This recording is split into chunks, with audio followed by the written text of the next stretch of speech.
Bonsoir à toutes et à tous. Ce soir, une vidéo dans un contexte un petit peu particulier parce que je suis en déplacement, mais pour autant, vous voyez, je continue à penser à vous et j'avais envie de partager avec vous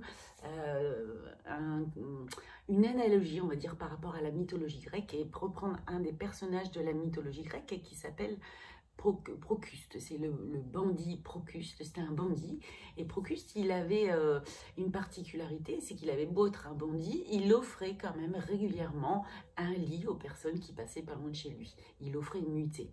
Avec quand même un petit bémol, c'est que si la personne était trop grande pour rentrer dans le lit, il l'amputait. Et si la personne était trop petite, eh bien, il l'étirait de façon à ce qu'il rentre pile poil dans le lit qu'il leur offrait. Eh bien, je trouve que cette petite histoire, elle nous permet quand même de faire une analogie par rapport à la société actuelle, ce qui se passe, le fait que la société entend voilà, faire en sorte que chacun d'entre nous entre dans les logiques économiques et crée des besoins de toute façon à ce qu'on rentre bien dans des petites boîtes.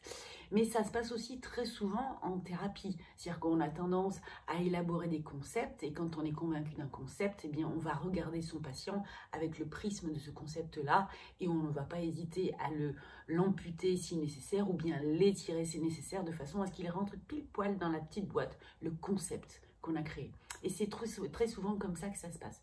Et c'est en ça aussi que je trouve que l'hypnose ericksonienne et la PNL sont des approches qui sont assez extraordinaires parce qu'elles partent du principe que chacun d'entre nous dispose de sa propre carte.